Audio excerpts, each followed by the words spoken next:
Well, good morning, aspiring wonks. It is nice to see you taking everything seriously, settling in, knowing that you have a civil rights exam today. I'll let you in on a little secret though. This civil rights test is pretty pretty basic. It's about as difficult as the chapter 2 or 3 test that we took was, just because we have the big unit exam on Thursday. So we're not trying to burn anybody out here, but you do need to see some questions regarding civil rights and work through some of those.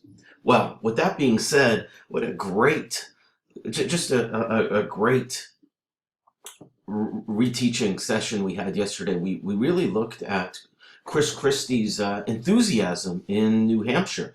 He was on the Morning Joe show, and we looked at some clips. And while he's not seeing gains in his polling numbers quite yet in New Hampshire, he did get the big endorsement, and it seems that people are starting to take him seriously, and he seems to be on the rise. Maybe in the next poll or two, we'll see some numbers reflecting that.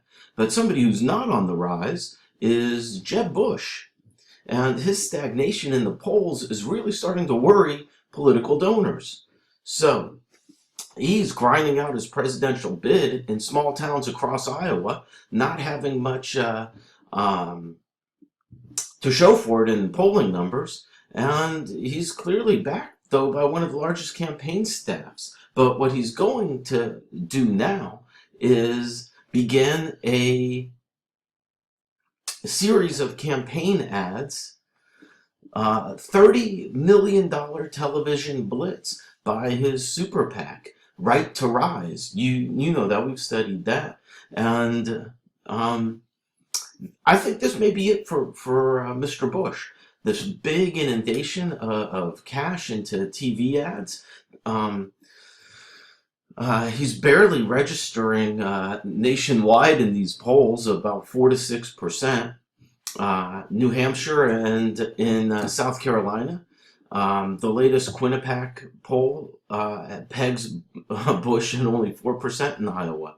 So let's see how these ads play out for him, and whether it impacts his standing. It seems that Mr. Rubio is starting to separate himself away from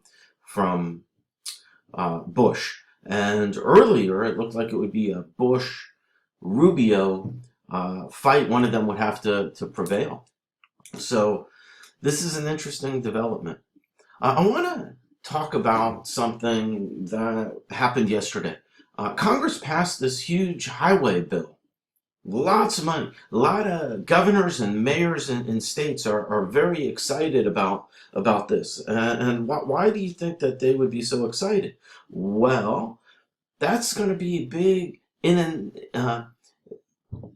saturation of cash to states. These states are, and so mayors and governors are going to get to be spending money and jobs for the states. But we're always complaining about how Washington never gets anything done. But passing this highway bill, multiple $billions on this highway bill, and it just really begs the question, though. Where is the funding coming from this? If you want to do a little extra credit, why don't you research a little bit into how this highway bill is going to be funded? Just a couple sentences or two, and you can also throw in whether you think that this is a well-designed plan for funding, or whether it's smoke and mirrors, and there's got to be some bills to pay down the road. And this all goes back to our theories on economic policy and economic growth.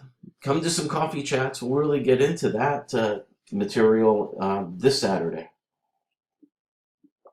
So I'm going to wrap up this morning briefing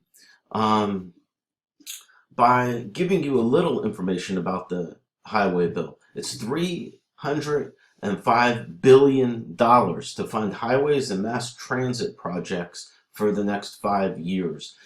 It's the longest in nearly 2 decades of a plan. Usually they're just funding these things piecemeal.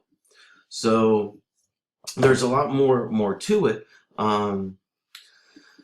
But the bill is very comprehensive, going to provide money for programs with regional constituencies, local stuff going on here, buses, ferries. For the first time, it's setting up a huge grant program, guaranteeing funds for large freight projects. And typically, these type of projects haven't garnered bipartisan support. So, interesting developments. A lot more spending, a lot more economic growth, and $30 million campaign blitz by Jeb Bush coming. Okay, Falcons, settle in. We're gonna do some politics in class today as well. All right, kept it under 7 minutes today. That's pretty good. We're all getting concise and refined. Okay, shalom.